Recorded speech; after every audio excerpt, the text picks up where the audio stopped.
Welcome. So pleased we can be together again at St. John's Episcopal Church. I want to give a special thank you to Linden Hills History Study Group member, Susie Canuzzo, she is back there, for alerting us to Sally and the important story Sally has to tell. Tonight Sally's going to tell us about the Japanese-American experience in Minnesota and about her own life experiences. Her parents came to the U.S. in 1899 and 1918. During World War II, the family was incarcerated at Minidoka, Idaho. Many of us are somewhat familiar with the concentration camps, otherwise known as internment camps, that the people of Japanese descendancy were forced to endure, their loss of properties, businesses, and livelihood. And we may be familiar with the language camps at Savage and at Fort Snelling. Sally's going to help us better understand what it was like to settle in Minnesota and work to build a life here. Sally became an elementary school teacher, teaching at Ramsey International Fine Arts Center for a number of years. I'm so pleased to introduce Sally Sudo. Thank you very much. Thank you very much for having me tonight. I'm really here, I think, at the insistence or urging of my friend Susie Kanemitsu, who's a member of this group. We knew each other when we both lived in Tokyo, and she kept telling Joe Allen that she had to have me here and speak about my experiences. So, but it's a pleasure for me to be here. So I am going to focus most of my talk on why it was that the Japanese Americans settled here in Minnesota. You are aware, I know, that during World War II, that those of us who were living on the west coast of the United States were forcibly removed from our homes and placed into one of 10 prison camps. Actually, concentration camp is the right word. A lot of people call them internment camps, but an internment camp is one that's run by the Department of Justice only for immigrants. And 2/3 of us that were put in prison were American citizens because we were born in this country. So legally, the government could not put us in an internment camp. They built special camps that we were placed in, and you see the location with these rectangular squares. Our family ended up here in Minidoka, Idaho, coming from the Seattle area. And what they tried to do in the camps was keep people from the same location in the same camp. So our camp was composed of people from the Seattle and Portland, Oregon area. So most of them, as you see, are in the western half of the United States, although there were these two in Arkansas along the Mississippi Delta. And at almost all of these places, they've been turned into historic sites and run by the Park Service, so that if you are in the area, you can stop and see portions of what remains. And they have built like interpretive centers there for visitors. As Joellen stated, our family was living in Seattle at the time of the war. My father spent most of his life in the restaurant industry. And in Seattle, they raised 10 children. So I am next to the youngest of 10, 4 boys and 6 girls. And we lived in a segregated neighborhood that was called Nihon Machi, which means Japantown. And that's very close to the downtown area. If you've traveled to Seattle, it's within walking distance from Pike Marketplace, and it's now called the International District. So during the time of the war, we were forced to live in these shacks, these tar-papered barracks, and each one of these barracks was divided into 6 units, and one family was placed in one of these units. But because our family was so large, we were given 2 units to live in. But I'm talking about living for the next 3.5 years in a building that was unfinished, with only the studs and boards that it was built from. No insulation, no drywall, only a piece of tar paper on the outside. And no running water, one electric bulb in each room that hung down from the rafters of the room, because there were no ceilings on the rooms either. And that's the way we had to live during our time that the war was going on. And the only furniture we had was a bed to sleep on. This is a photo of block 14, the block that our family lived on. And each block had about 250 to 300 people living in it. And that's me in the red circle there. So,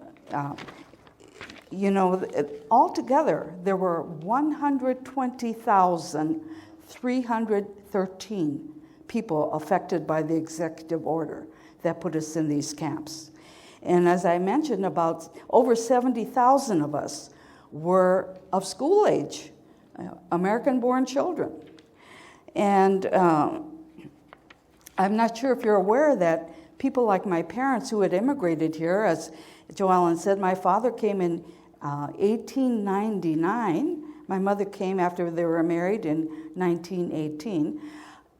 Asians who were immigrants to the United States were not even allowed to apply to become naturalized citizens.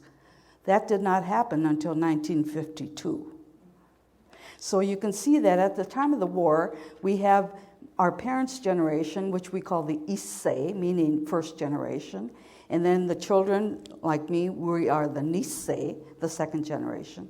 So we have the immigrant parents really with no political power because they're not citizens, and then we have our generation who are mostly 20 years of age and younger.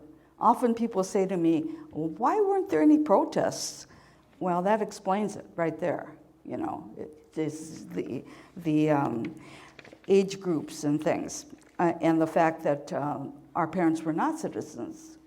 The other thing was that we were subject to a curfew right shortly after Pearl Harbor, and our movements were restricted to only being 5 miles away from our homes. I know that one of the friends that I met here in the Twin Cities, she said that they lived in the country, and she was in high school, and she had to be bused into town for school. But because the school was more than 5 miles away, she couldn't continue going to school because of restrictions like that. And if you saw the publicity for tonight's program, it said that there were only 51 people of Japanese ancestry living in the whole state of Minnesota at that time. And most of them were connected with the Great Northern Railroad.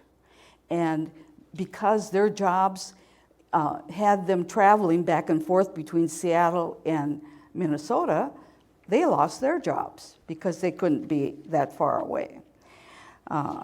So there were many, I would say, violations of the Constitution.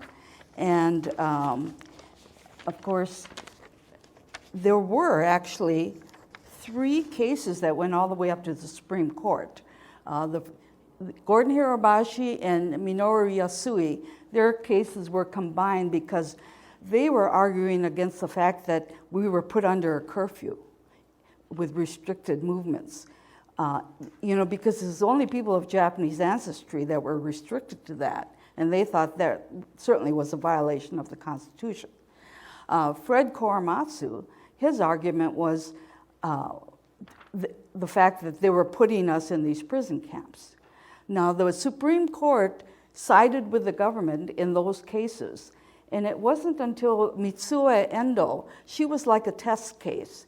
She was a young person who was working for the Motor Vehicles Department in California, and one of the lawyers in San Francisco asked her if she would be willing to serve as the object of a test case. He was going to argue habeas corpus, that you have the right to face your accuser and know what crime you're being accused of.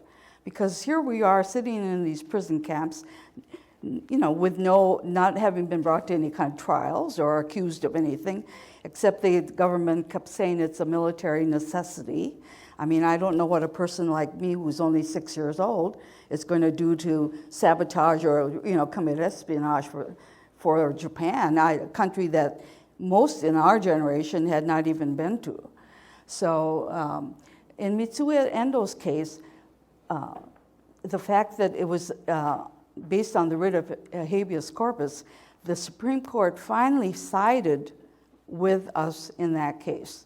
And so that case was heard in the summer of 1944. But I understand that the decision wasn't announced until December of that year, because that was the year for presidential elections. And so after we heard that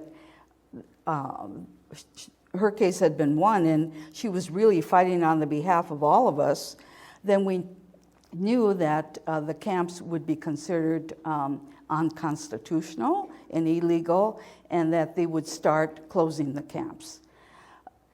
But actually, before all this happened, as early as 1943, the government was already looking for a way to try to separate out the loyals from the disloyals. And they had everybody who was 17 years and older fill out this application for leave clearance. And two questions in that were the most troublesome. Number 27, are you willing to serve in the armed forces of the United States on combat duty wherever ordered? Okay, now this is asked of everybody 17 and older. Even people like my parents were asked this question.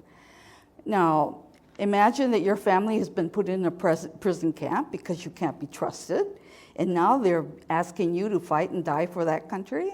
It was really a lot of discussion around this.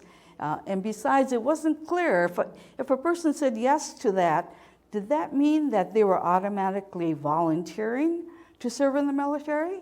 And the other question that was problematic was number 28.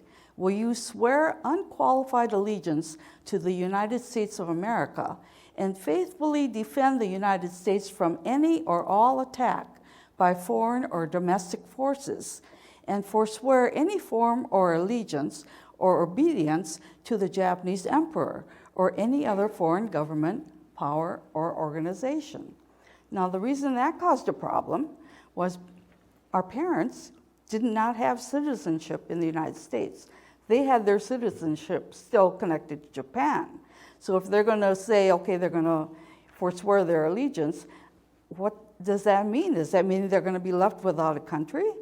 And then our generation, they objected to the very fact that they thought, it assumes that we already have allegiance to the Emperor of Japan, and now we're going to forswear it.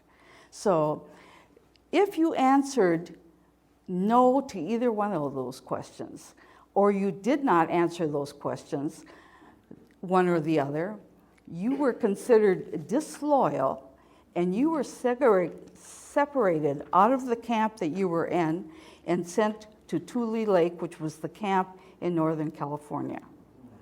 And that's where they had maximum security, whereas our camps were ringed with barbed wire, and we had like 6 or 8 guard towers around the perimeter of our camp.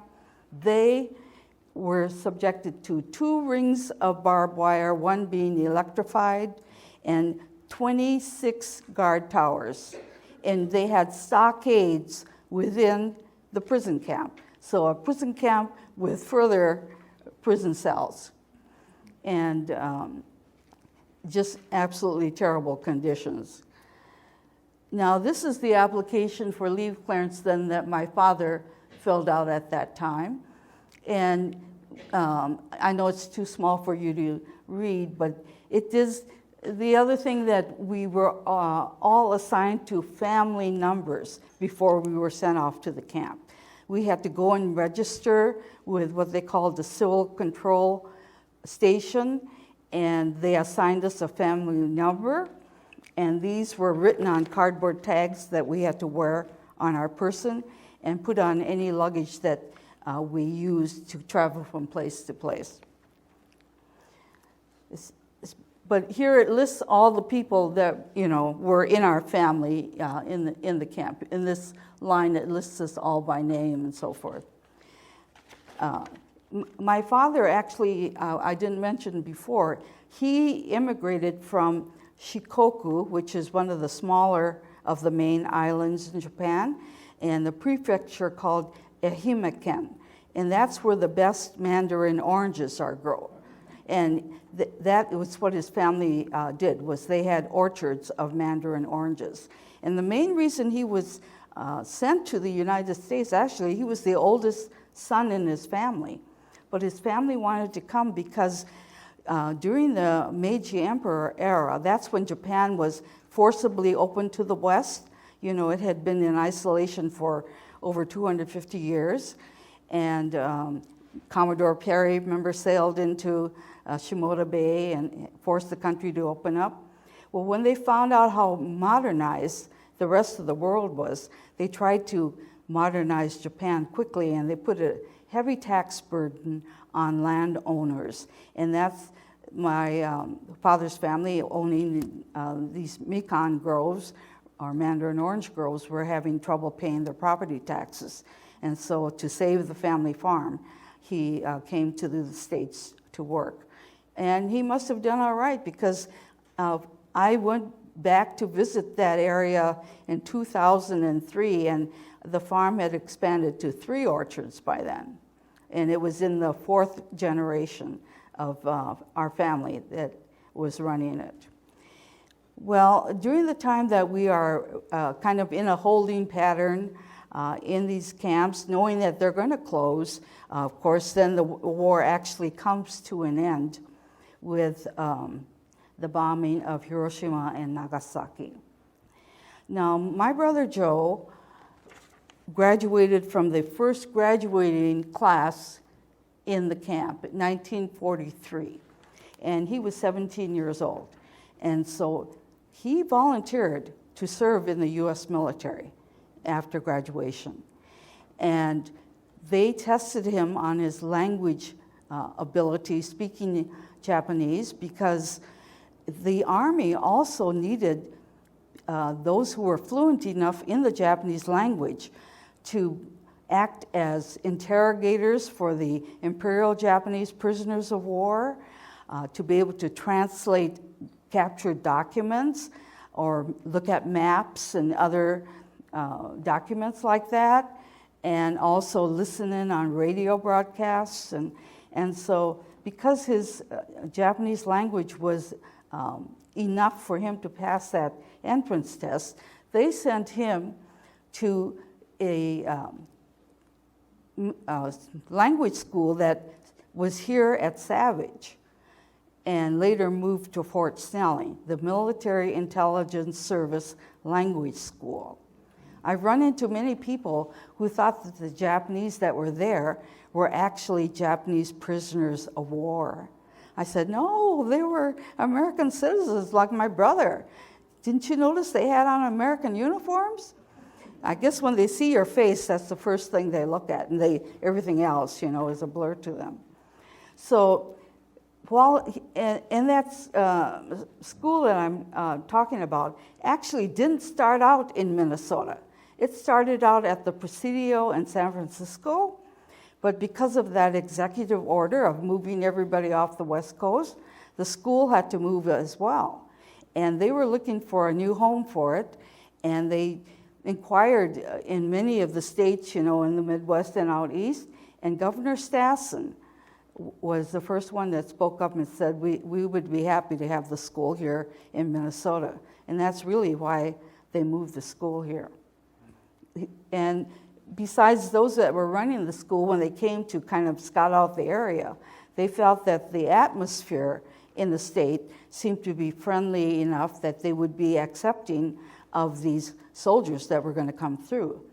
And altogether, over 6,000 of these Nisei, you know, like my brother, came through the state of Minnesota to train at that school. While my brother was here, he found a way to get 3 of my other siblings out of the prison camp. My brother Fred, he volunteered also to serve, but he got rejected for health reasons. But he had to go to Salt Lake City to take his physical. And so the fact that he was out of the prison camp and in Salt Lake City, when he got rejected, he thought, well, I'm not going to go back to that camp. I'm just going to stay around here and try to find a job. So he found work as a bellhop at a hotel in Salt Lake City. So that's what he was doing when Joe came out here to Minnesota. My sister Amy, she was already out of high school, and she was working for the administration in the camp, doing clerical work. And my brother Tom on the left, he was supposed to be graduating the year after my brother Joe did. But unknown to my parents, all the time we were in the camp, he would go off in the morning like he was going to go to school and come back at the right time. But he had gone off to another block and played cards all day. He was one of those kids that gave your mother gray hairs. And so when my parents found out, they were just really angry with him. And my dad said to him, look, Tom, if you want to make your life only about working in a restaurant like me, maybe you don't need education. But if you want to do something better with your life, you better get back in school. Well, the fact that he wasn't going to school, then my brother Joel thought, let's bring him out here. And he found a family that lived near Lake Calhoun to take him in as a houseboy. And so my brother Joe then got my brother Fred into Dunwoody Institute so he could learn a trade. Because he said to Fred, you can't do anything in life just being a bellhop. It won't get you anywhere. So he went to Dunwoody, and then my sister, he found her a job at Fort Snelling. So by the time the war ends, we have 4 of our siblings here in the state of Minnesota. My brother Joe, after he finished his training, by then he had gone off to the Philippines, and then his unit was one of the first ones that went on into occupied Japan. And then my brother Fred bought this house for us on 5218 40th Avenue South in South Minneapolis. And now, no bank would give him a mortgage loan, but he was working for Nevin's Dry Cleaners, which I believe was quite a big downtown dry cleaning store, and Mr. Nevins loaned him the money for a down payment on that house. And the fact that he bought the house from the owner rather than going through a real estate agency also meant that we could buy that property because, we didn't know about things like racial covenants and redlining, but it didn't take long for people to find out after they tried to move out here. I'll get into that a little bit later. So this was a 5-bedroom house, and he was able to get it for $5,500. And it was interesting, last year when I had some other relatives in town, and I said, oh, do you want to see the house that we grew up in? And I drove them out there, and the owner was in the yard doing yard work, and she had a for sale sign out. And I said, oh my goodness, I'm curious, how much are you asking for this house? Well, she ended up selling it for $360,000. So, yeah. This is the telegram that had to be sent to the man who was the head of the War Relocation Authority here in Minneapolis, James Heiner. And it lists here my father, Yosaji, my mother, Saki, and then these are the siblings, Nobuko, Sakie, Shigeo, that's me, Henry, and then my sister Mickey, who was 16, and she was kind of in charge of getting all of us here to Minneapolis. We had to take the train from Idaho, transfer in Omaha, and then ended up, I think it was the Milwaukee depot that we ended up at. But the government then gave each person, as they left, a bus or train ticket to where they wanted to relocate, and $25 each. That was the amount that was given to anybody who had been incarcerated and, let out on parole or let out of prison. So we made that trip then to Minneapolis. I know it took more than a day in the train, and we arrived here in August 18th, 1945. All I can tell you is my first impression, I was 9 by then, was, oh my gosh, the whole city looked like a park.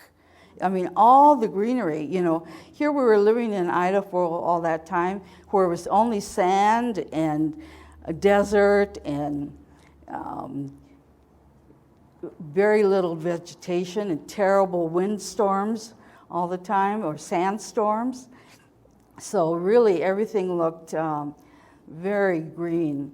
And I remember the street as we drove in the cab getting to our house. It had these huge elm trees that kind of arched over the street, that were growing along the boulevard. I'm not sure, it's August. I don't know why we have so many clothes on, but probably because, all we had was the suitcase that we came with. I didn't tell you that when we had to leave our homes in Seattle, that's all they allowed us to take was our suitcases. So people lost their businesses, their homes, their cars, their household goods. They say probably in today's economy, it would be somewhere between $5 and $6 billion worth that they lost. Now, we were fortunate enough to come to Minnesota. And the connection, of course, were my siblings who were already here. Because my father did not want to go back to the Seattle area. We had faced a lot of discrimination, as you can imagine, before the war. And then, of course, when Pearl Harbor happened, it got even worse. But a lot of cities on the West Coast were really making a fuss about having the Japanese come back to live on the coast.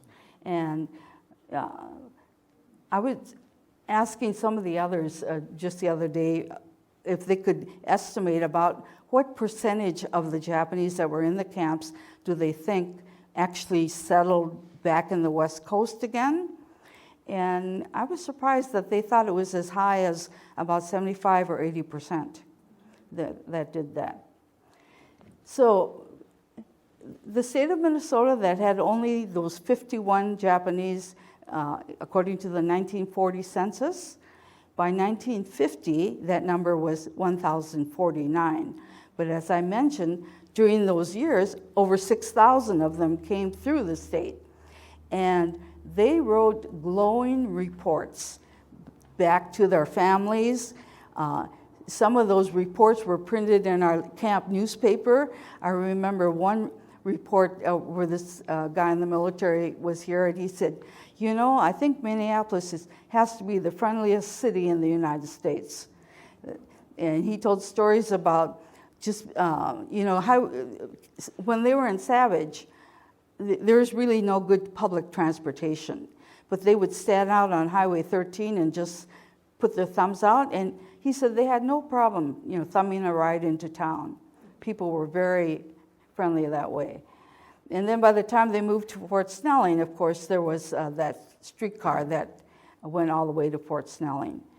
But there were enough meetings like this trying to prevent the Japanese from moving back to the West Coast. And that's why you see very little in the way of little Tokyos or Japantowns, because before the war, of course, we lived in segregated, congregated areas, not by choice, but mainly because of housing restrictions. And then that really all dispersed during the war. And one thing that the forced evacuation really did was made or forced assimilation, I would say, of our people. So there are really three main reasons why they came to the state of Minnesota. that military intelligence language service school that I talked about, and all the experiences that those 6,000 men and women had going to that school, and the pleasant experiences they had here in Minnesota. Then there was something called the National Japanese American Student Relocation Council.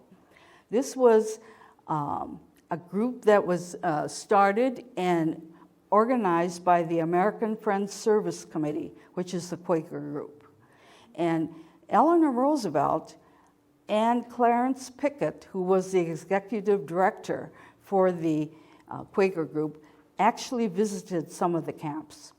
And they were really concerned about all the college-age students that were wasting away their time in the camps, and those who had been pulled out of colleges and universities on the West Coast and forced to go into these camps. So that what this committee did, they organized in about 10 or 12 major cities, and one of the offices was headed by John Nason, who later became the president of Carleton College, and he said that was some of the proudest work he ever did. What they did was they found colleges or universities or other institutes of higher learning that would take Japanese American students and help them with scholarships, with housing, and part-time jobs if they needed it. And then the third is the work of the resettlement committees in church groups. I'll just talk about each of them separately a little bit. First, the Military Intelligence Service Language School. As I mentioned, it started at Savage, and they came here in 1942, May of 1942. And what they did was they took over some Quonset hut buildings in Savage that was being used for homeless men. And their school started out quite small, but as the war kept going on, they needed more and more interpreters.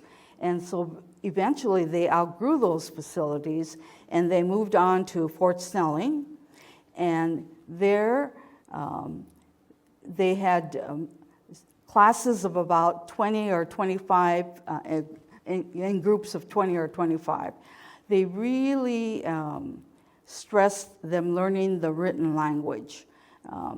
The Chinese characters, the kanji that we use in our writing, it's really very difficult to learn. And they had to learn 50 new ones every day. I mean, when I tried to learn the Japanese language myself, that really is a lot. And they were tested every day, and they didn't want the embarrassment of flunking out of that school. So even with lights out, they would go into the lavatories with their flashlights and keep studying. So it wasn't just the men, but also the women that came through that school. And then from there, they went on and served with any Allied force that was fighting in the Pacific. So not just the United States, but they also worked for the British, the Australians, the Canadians. They were assigned in groups of 10 or 12 each, and they always had to have a Caucasian soldier with them, because if they were out of uniform, they could be mistaken for the enemy. But I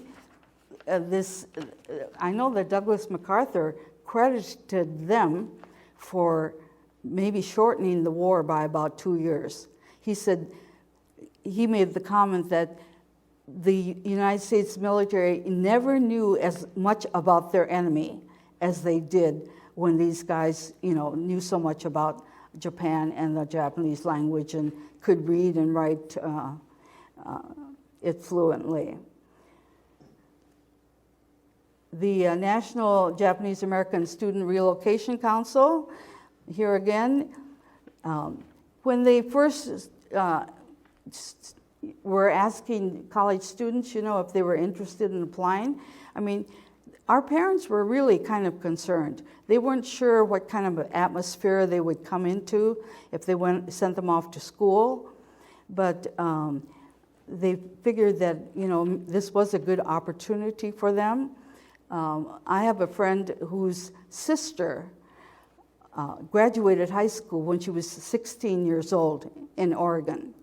And the day that her family was being transferred from a temporary prison camp to the permanent location in Minidoka, she got word that she had been accepted to Macalester College.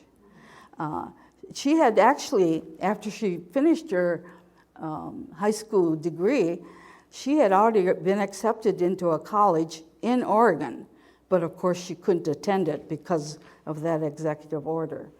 And as it turned out, our area here was second only to the Chicago area in the number of students that we took in from the camps.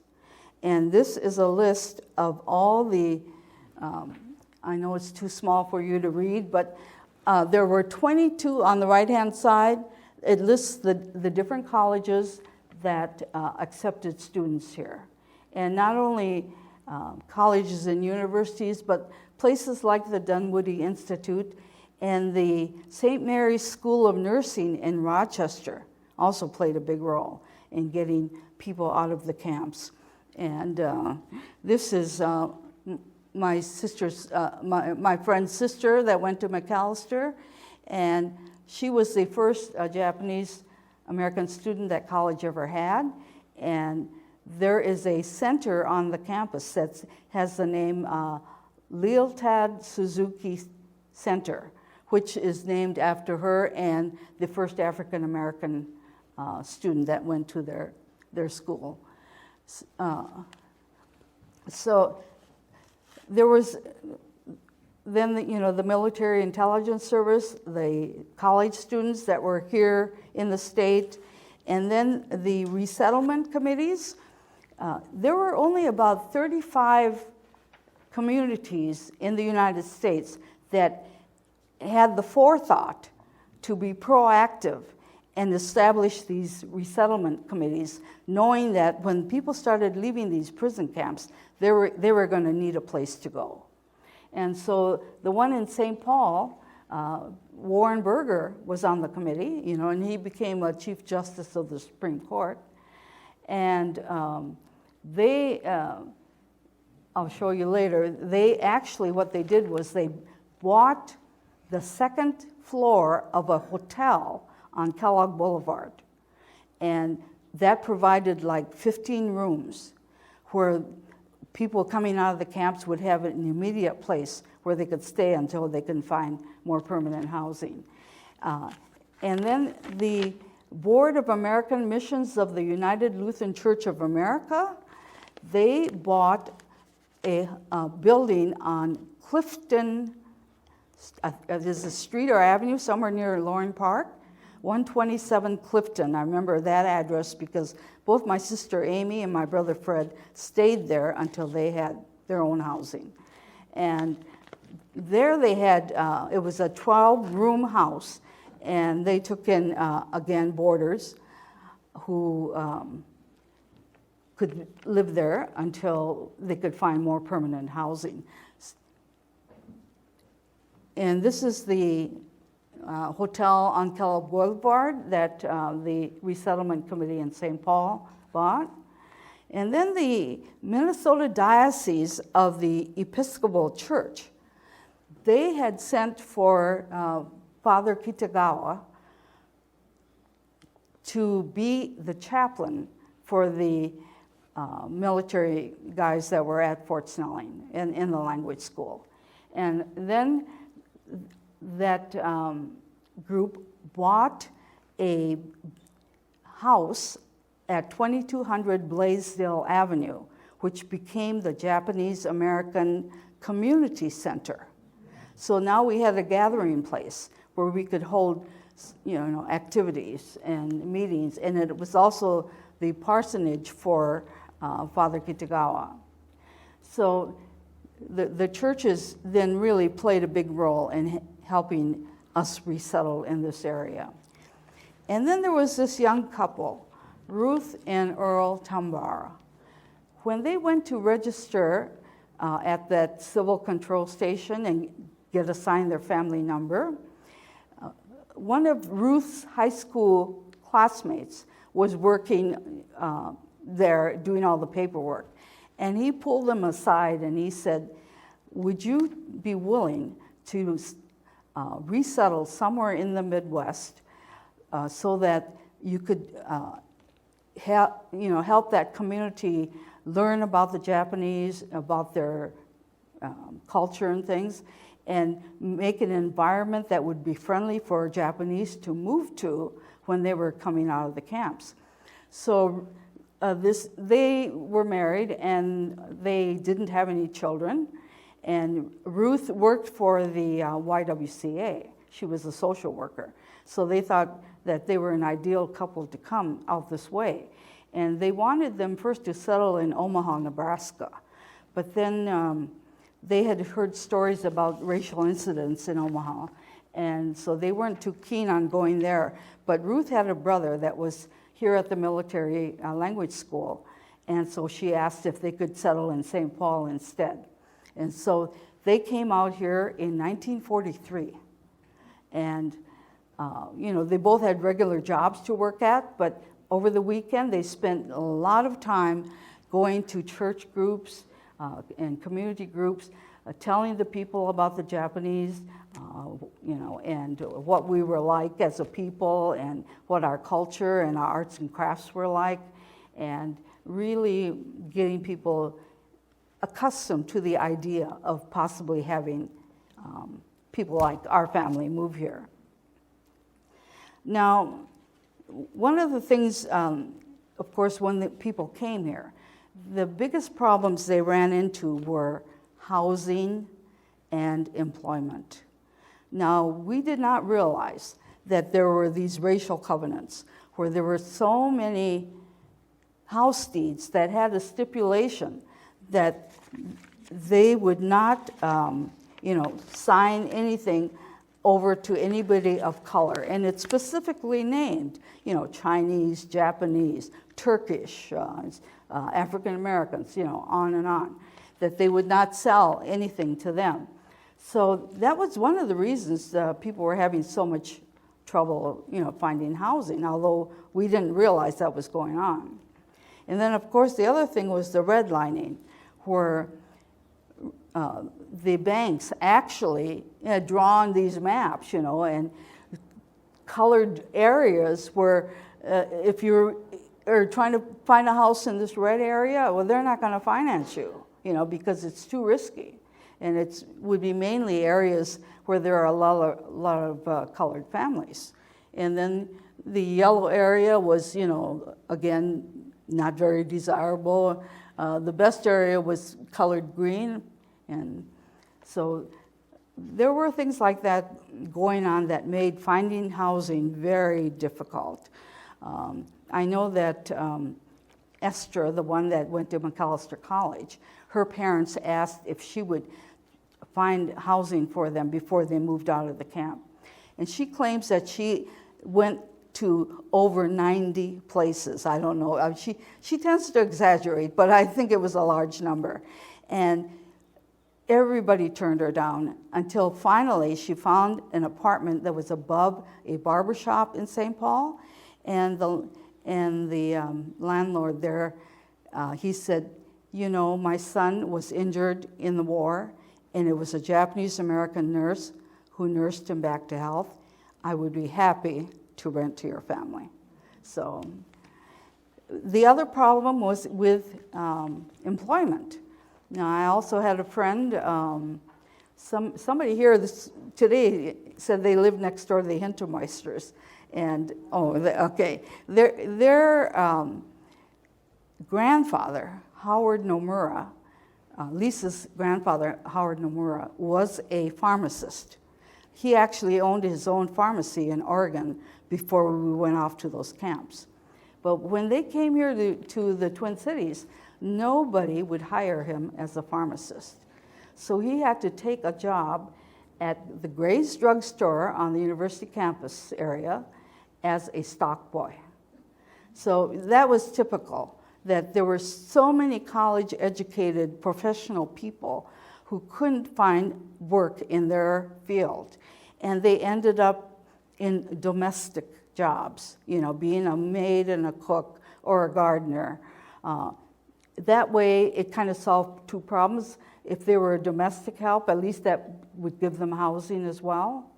So I would say that would be the biggest problem as far as employment went. And as far as just our own family personal experience, as I mentioned, my father had been in the restaurant industry all those years, and he lost everything. He had nothing to go back to. And when he came here, he thought he could handle a job working in the kitchen of the Curtis Hotel, but he found that really the language was more than he could handle. When you live in a segregated neighborhood, and the restaurant he had was in the segregated neighborhood in Seattle, you really aren't forced to learn the language. That's one of the, things that is a problem. So after a year, he gave that up, and he ended up just working the rest of his life as a janitor at St. Mary's Hospital on Riverside Avenue. My brother Fred, who worked at Nevin's Dry Cleaners and then got that loan to do that down payment, he ended up working 3 jobs to pay back that loan. He worked at Nevin's Dry Cleaners, he worked as a waiter at the Curtis Hotel, and he worked at a company called Cedarburg Manufacturing. And he was only 23 years old. Now, of course, today, there are about 250,000 Asians living in the state of Minnesota. And the top 6 groups are listed there. You see the Japanese don't even make that list. Actually, we come in at number 7 at about 4,250. But I think part of the problem could be also that our ethnic group, for some reason, has the most people that have outmarried. By outmarried, I mean married out of their race. I have 3 sons. 2 of the 3 married Caucasian women. All 5 of my grandchildren are biracial, and that's very typical. So I'm not sure where they would, fit in the count when they're doing the population count. But officially, the 2020 census puts us at 4,250.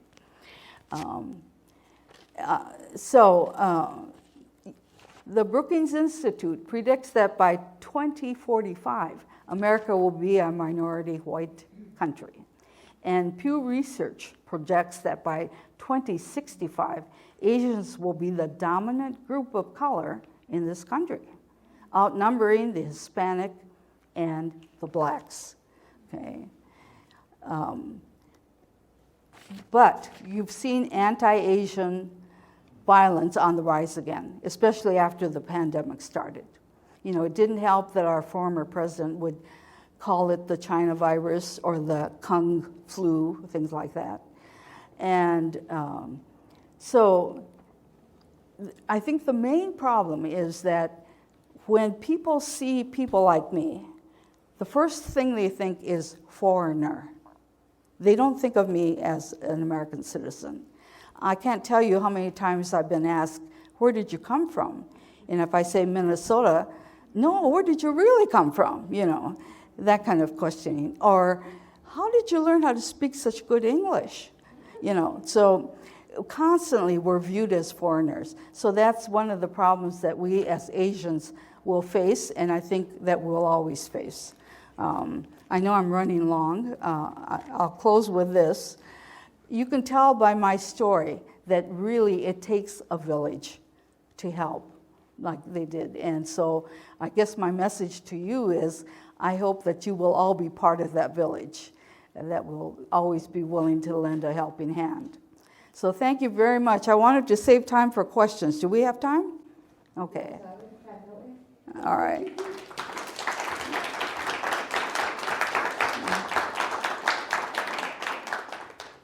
Okay, so anybody have a question? I hesitate to ask, are you angry, Sal? Am I angry? I really don't have any bitterness. I think I was young enough that I couldn't really absorb the enormity of what was happening to me. And my older siblings have anger because it really ruined their lives. And my parents, I mean my father, he really was just in a state of depression the rest of his life. By the time we moved to Minnesota, he was 63 years old. Now, can you imagine having to start your life all over again at that age and working as a janitor in a hospital? You know, so the older ones, they were the ones that it hit them more. Mm-hmm.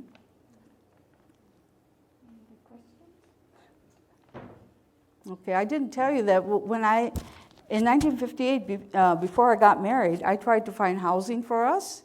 Even then, you know, every ad I answered, or I would call on the phone and say, you know, oh, I see you have an apartment for rent. Can I come and take a look? Oh, yes, please come. As soon as I showed up, oh, I'm so sorry, it's just been rented. I mean, it happened over and over again in 1958. Finally, my brother said to me, why don't you call one of those places back? And so I did. Oh, yes, it's available. So then he said, okay, we're going to go confront them. So he went with me, and it was a place on Chicago Avenue. And he said, you know, my sister's a teacher in the Minneapolis schools. How is she supposed to teach her children about democracy when she's being treated like this? And the woman said, well, it's my son that owns the building. He's a lawyer in Edina. I don't object, but we're not sure how the other tenants will feel. So, yeah, okay. I'm sorry, somebody else had a question. Could you describe the prison routine and atmosphere? Like who is in charge? Was it military run and that sort of thing? So. Are you talking about in the camps? In the camp, yeah. All right, the camps was run by an agency that they, you know, called the War Relocation Authority. And so they then appointed who the directors of the camps were going to be, and they were all Caucasian. The man in charge of the military zone on the West Coast was Lieutenant John DeWitt. And he was obviously very racist. He said, you know, a Jap is a Jap. It doesn't matter whether they were born in the States or not. There's that blood running through them, and we can't trust any of them. So that was his reason for, you know, that he thought the having us removed was justified. But just day to day, what went on there? Were you just, was it just like being in prison? What went on in the camps? Yeah. Well, you know, we were definitely in a prison because we were behind barbed wires with armed guards around the watchtowers with their guns always pointed at us. Anybody who was of working age was put to work doing a job. They tried to have them do the job, kind of job they had done before they were put in the prison camp. So my father, who was a cook, you know, would work as a cook in the camp. They got, if you were skilled or a professional person like a teacher, you got paid $19 a month. People like my dad, who was considered skilled labor, $16 a month, and then unskilled labor, $12 a month. And that is working alongside like a Caucasian teacher who was earning, I don't know, maybe $3,000, $4,000 a year at that time. Yeah. Mm-hmm. So when I was in grad school for education, when I learned about the internment for the first time, and I was almost 30 at that point, and I was interested in history, and it kind of drove home the point that how wrong our history books were as children and how much they omitted. And fortunately, it has gotten better, but you know, we were all to find, the goal was to find a topic that we didn't really know about and then explore it and this kind of thing. So one of the things that I had done in my research was found all of these old Life magazines, which you've probably seen, the huge articles with photo spreads from Life magazine done in the 40s, showing how fabulous the camps were and how much fun, and they looked like just like vacation lands. You know, and it was such propaganda in the 40s in Life magazine, which is distressing. But my question was, how different were the camps, life in a camp, you know, in Arizona versus? Okay, all the camps were run the same way. The design of the camps were the same as far as the construction. The common buildings in the middle and then barrack buildings on either side. And the only one that was run differently was the one at Tule Lake that put what they considered the disloyals. And you know, they did try to make life as normal as possible for like children like me. So they had things like Easter egg hunts at Easter, and supposedly lots of presents were sent into the camps from the outside, although in all the years I was there, our family, we never got any Christmas presents. But I was told that one of the little boys was overheard asking his mom, "How is Santa ever going to find us?" And that story got into the newspapers, and so church groups did send in presents to some of the camps. But I'm sure there wasn't enough to go to, you know, everybody, so maybe they just sent them to some of the camps, yeah. Also, I wondered how you felt when the government finally apologized. Oh, yes, in 1988, Congress passed the Civil Liberties Act, which then allowed for a letter of apology from the President of the United States, which I got. I got mine in 1993 because they gave it to the oldest living first. And you had to be living in order to get that. And then $20,000 each. And by then, neither of my parents were living anymore. So they were the ones that suffered and lost the most, and they did not live to see it. So it took like 50 years, you know, for that to happen. But we did successfully sue the government for redress. Mm-hmm. It's just an amazing story, isn't it? Yeah. It's just an amazing story. And you've done just a wonderful job. Thank you.